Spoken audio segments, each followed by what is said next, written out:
اب اللہ رب العالمین کی محبت دلوں میں کیسے پیدا کی جائے؟ تو اس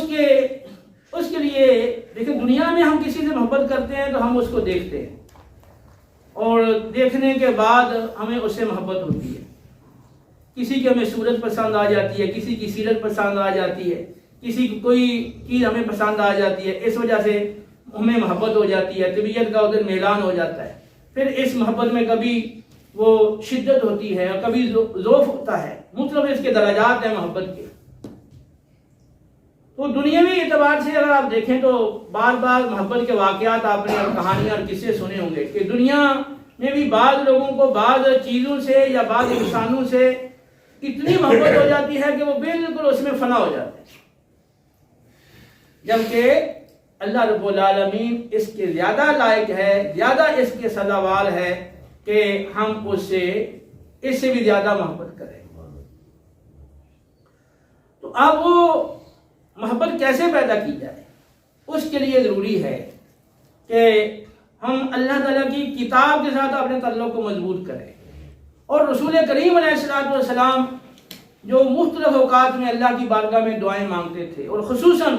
نماز کے اندر اللہ کی بارگاہ میں جو التجائیں اور جو مناجات کرتے تھے، اور جو نماز کے خاص اذکار ہیں، تو ان کو ہم پڑھیں، پہلے تو یاد کریں اچھی طرح سے، پھر ان کا مفہوم سمجھ کے ان کو پڑھیں، ان میں بار بار غور کریں۔ تو کہیں اللہ رب العالمین جل جلالہ کی صفات کا ذکر ہے، اس کی عظمت کا ذکر ہے، اس کی جلالت کا، اس کی ہیبت کا ذکر ہے، اور اس طرح اللہ رب العالمین جل جلالہ اپنے بندوں پہ بڑا مہربان ہے اور اپنے بندوں سے وہ محبت فرماتا ہے۔ یہ مختلف اذکار کی شکل میں جب آپ ان چیزوں پہ غور کریں گے تو جتنا آپ کا غور اور فکر اس میں اور تدبر جتنا زیادہ ہوگا، اللہ کی محبت اسی حساب سے بڑھتی چلی جائے گی۔ تو رسول کریم صلی اللہ علیہ وسلم اپنی نماز میں جو اذکار پڑھتے تھے، اور ان کے پڑھنے سے اور ان میں غور کرنے سے وہ اللہ رب العالمین کی محبت بڑھتی ہے، اور ذہن کے اندر ایک خاص وہ نقشہ اللہ کی شان و عظمت کا بیٹھ جاتا ہے اور ہیبت کا بیٹھ جاتا ہے، جو مزید اللہ کی محبت کے بڑھنے کا ذریعہ اور سبب بنتا ہے۔ تو وہ کون سے اذکار ہیں؟ آج کے درس میں ہم ان کا انشاءاللہ ذکر کر رہے ہیں۔ چنانچہ صحیح بخاری اور صحیح مسلم کی روایت ہے، رسول اللہ صلی اللہ علیہ وسلم جب نماز تہجد ادا فرماتے تو تکبیر تحریمہ کے بعد آپ یہ دعا، یہ کلمات پڑھتے تھے: اللہم لک الحمد انت قیم السماوات والارض ولک الحمد، اللہم لک الحمد انت قیم السماوات والارض ومن فیہن ولک الحمد انت نور السماوات والارض ومن فیہن ولک الحمد انت مالک السماوات والارض ومن فیہن، اللہم لک الحمد انت الحق ووعدک الحق ولقاؤک حق وقولک حق والجنة حق والنار حق والنبیون حق ومحمد حق والساعة حق، اللہم لک اسلمت وبک آمنت وعلیک توکلت والیک انبت وبک خاصمت والیک حاکمت، فاغفر لی ما قدمت وما اخرت وما اسررت وما اعلنت وما اسرفت وما انت اعلم به منی، انت المقدم وانت المؤخر لا الہ الا انت ولا الہ غیرک۔ آپ اللہ رب العالمین کی بارگاہ میں تکبیر تحریمہ کے بعد ان کلمات کے ساتھ مناجات کرتے تھے کہ اے اللہ، ہر طرح کی تعریف، ہر طرح کی حمد تیرے ہی لیے ہے۔ تو آسمانوں کو اور زمین کو اور ان کے مابین کی تمام چیزوں کو قائم رکھنے والا ہے، اور تیرے لیے ہی حمد ہے۔ تو ہی آسمانوں کا اور زمینوں کا اور ان کے مابین والی چیزوں کا نور ہے، اور تیرے لیے ہی ہر قسم کی حمد ہے۔ تو ہی آسمانوں کا اور زمینوں کا اور ان کی مابین والی تمام چیزوں کا حقیقی بادشاہ ہے۔ تیرے لیے ہی حمد ہے، تو ہی برحق ہے اور تیرا وعدہ برحق ہے، تیری ملاقات برحق ہے، تیری ملاقات برحق ہے، اور نبی تیرے سارے جو نبی ہیں وہ برحق ہیں۔ محمد صلی اللہ علیہ وسلم برحق ہے، جنت برحق ہے، دوزخ برحق ہے، قیامت برحق ہے۔ اور اے اللہ، میں نے تیرے سامنے اپنے آپ کو جھکا دیا ہے اور میں تجھ پر ایمان لایا ہوں، میں نے تجھ پر بھروسہ اور توکل کیا اور میں نے تیری طرف رجوع کیا۔ تو میرے تمام وہ گناہ بخش دے جو میں نے پہلے کیے اور جو بعد میں کیے، جو اعلانیہ کیے اور جو پوشیدہ کیے، اور جو میں نے زیادتیاں کیں، اور وہ گناہ جو تو مجھ سے زیادہ جاننے والا ہے وہ سارے کے سارے بخش دے۔ اور اے اللہ، تو ہی معبود برحق ہے اور تیرے سوا کوئی معبود نہیں۔ اب نبی کریم علیہ السلام نماز تہجد جب شروع فرماتے تھے تو تکبیر تحریمہ کے بعد یہ کلمات آپ پڑھتے تھے، اور مسلم کی روایت میں ہے کہ تکبیر تحریمہ کے بعد آپ یہ کلمات پڑھتے تھے: اللہم رب جبرائیل و میکائیل و اسرافیل فاطر السماوات والارض عالم الغیب والشہادہ انت تحکم بین عبادک فیما کانوا فیہ یختلفون اہدنی لما اختلف فیہ من الحق باذنک انک تہدی من تشاء الی صراط مستقیم۔ اے اللہ، اے جبرائیل اور میکائیل اور اسرافیل کے رب، اے زمین و آسمان کے پیدا کرنے والے، اور اے ظاہری اور پوشیدہ باتوں کے جاننے والے، تو ہی بروز قیامت اپنے بندوں کے مابین ان باتوں کا فیصلہ فرمائے گا جن میں بندے اختلاف کرتے ہیں۔ اے اللہ، جن باتوں میں بندے اختلاف کر رہے ہیں، ان اختلافی باتوں میں مجھے حق کی طرف رہنمائی فرما، اور اپنے اذن سے مجھے حق کی طرف رہنمائی فرما، اور تو جسے چاہتا ہے صراط مستقیم کی ہدایت عطا فرماتا ہے۔ تو اے اللہ، مجھے تو صراط مستقیم کی ہدایت عطا فرما۔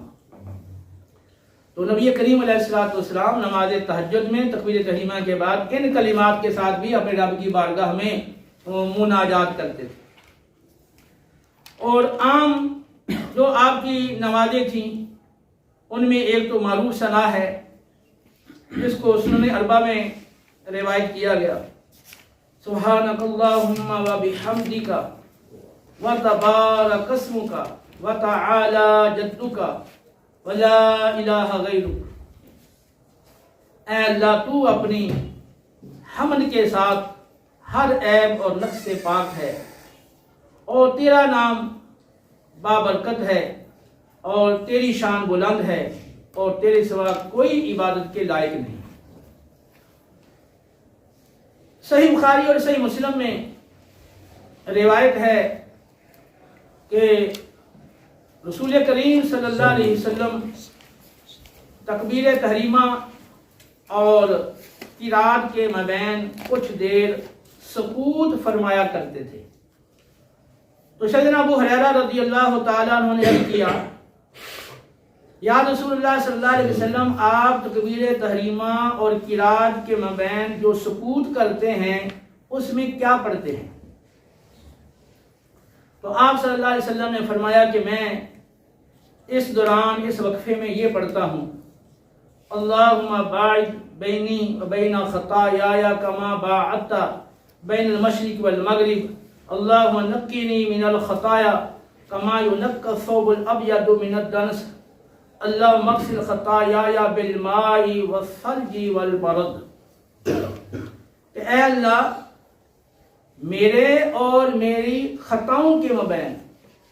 اتنی دوری کر دے اور اتنا فاصلہ کر دے جتنی دوری اور جتنا فاصلہ زمین و آسمان کے مابین ہے، اور اے اللہ، تو میری خطاؤں کو، مجھے خطاؤں سے ایسا پاک اور صاف کر دے جس طرح کپڑا جب دھویا جاتا ہے تو سفید کپڑا میل سے بالکل پاک صاف ہو جاتا ہے، اور اے اللہ تو میرے گناہوں کو پانی سے،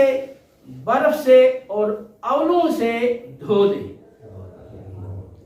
یہ بخاری مسلم کی روایت ہے۔ نبی کریم صلی اللہ علیہ وسلم تکبیر تحریمہ کے بعد ان کلمات کے ساتھ اللہ کی بارگاہ میں التجا کرتے تھے۔ صحیح مسلم میں حضرت علی کرم اللہ وجہ کریم سے روایت ہے کہ آپ تکبیر تحریمہ کے بعد یہ کلمات پڑھا کرتے تھے: وجہت وجہی للذی فطر السماوات والارض حنیفا وما انا من المشرکین ان صلاتی ونسکی ومحیای ومماتی للہ رب العالمین لا شریک لہ وبذالک امرت وانا من المسلمین اللہم انت الملک لا الہ الا انت ربی وانا عبدک ظلمت نفسی واعترفت بذنبی فاغفر لی فإنہ لا یغفر الذنوب الا انت اللہم اہدنی لأحسن الاخلاق لا یہدی لأحسنها الا انت واصرف عنی سیئها لا یصرف عنی سیئها الا انت لبیک وسعدیک والخیر کلہ بیدیک والشر لیس الیک انا بک و الیک تبارک و تعالی استغفرک و اتوب الیک۔ اب اللہ رب العالمین کی بارگاہ میں عرض کرتے تھے کہ میں نے پوری یکسوئی کے ساتھ اپنے چہرے کو اس ذات کی طرف متوجہ کر دیا ہے جس نے آسمانوں اور زمین کو پیدا کیا،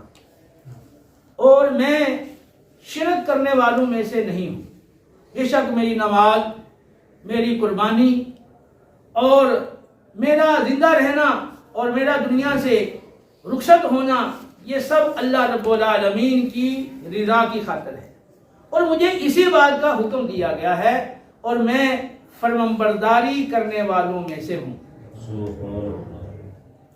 اے اللہ تو حقیقی بادشاہ ہے، اور تو میرا آقا ہے اور میں تیرا بندہ ہوں۔ میں نے اپنی جانوں پر بہت ظلم کیے ہیں، میں اپنے گناہوں کا تیری بارگاہ میں اعتراف اور اقرار کر رہا ہوں۔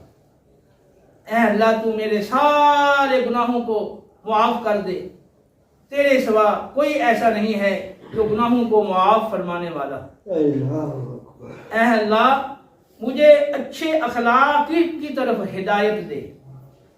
کوئی اور ایسا نہیں ہے کہ جو اچھے اخلاق کی ہدایت دے سکے، اور اے اللہ برے اخلاق مجھ سے دور کر دے، تیرے سوا کوئی ایسا نہیں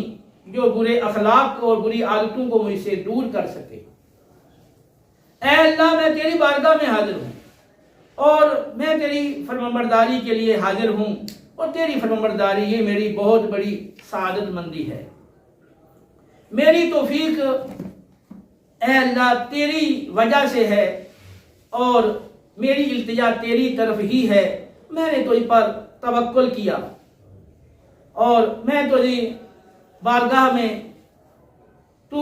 برکت والا ہے اور تو بلندی والا ہے، میں تیری بارگاہ میں استغفار کرتا ہوں اور معافی مانگتا ہوں۔ رسول کریم علیہ السلام ان کلمات کے ساتھ تکبیر تحریمہ کے بعد اللہ کی بارگاہ میں مناجات کرتے تھے۔ اسی طرح ایک اور روایت ہے ابو داؤد ابن ماجہ میں کہ نبی کریم علیہ السلام ان کلمات کے ساتھ اللہ کی بارگاہ میں تکبیر تحریمہ کے بعد ثنا کرتے تھے: اللہ اکبر کبیرہ، اللہ اکبر کبیرہ، اللہ اکبر کبیرہ، والحمد للہ کثیرہ، والحمد للہ کثیرہ، والحمد للہ کثیرہ، وسبحان اللہ بکرۃ واصیلا، وسبحان اللہ بکرۃ واصیلا، وسبحان اللہ بکرۃ واصیلا۔ اعوذ باللہ من الشیطان من نفخہ ونفثہ وحمدہ۔ تو اے اللہ، اللہ بہت بڑا ہے، اللہ بہت بڑا ہے، اللہ بہت بڑا ہے، اور ساری تعریفیں اللہ ہی کے لیے ہیں، اور بہت زیادہ تعریفیں اللہ کے لیے ہیں، ساری تعریفیں اور بہت زیادہ تعریفیں اللہ کے لیے ہیں، اور میں صبح و شام اللہ کی ہر عیب اور نقص سے پاکی بیان کرتا ہوں، میں صبح و شام اللہ کی تسبیح کرتا ہوں، میں صبح و شام اللہ کی پاکیزگی بیان کرتا ہوں، اور میں اللہ سے پناہ طلب کرتا ہوں شیطان کے پھونکنے اور شیطان کے تھوکنے اور شیطان کے وسوسوں سے بچنے کے لیے اور اس کے ہر قسم کے خطرے سے بچنے کے لیے میں اللہ کی پناہ طلب کرتا ہوں۔ تو نبی کریم علیہ السلام ان کلمات کے ساتھ بھی اللہ کی بارگاہ میں مناجات کرتے تھے۔ اب آپ یہ غور کریں کہ یہ متعدد دعائیں ہیں اور متعدد ثنا کے اور حمد کے اور دعا کے کلمات ہیں جو نبی کریم علیہ السلام تکبیر تحریمہ کے بعد اللہ کی بارگاہ میں عرض کرتے تھے، اور ان اگر الفاظ میں کلمات میں بندہ غور کرے تو یقیناً اللہ رب العالمین کی محبت وہ بڑھتی چلی جاتی ہے۔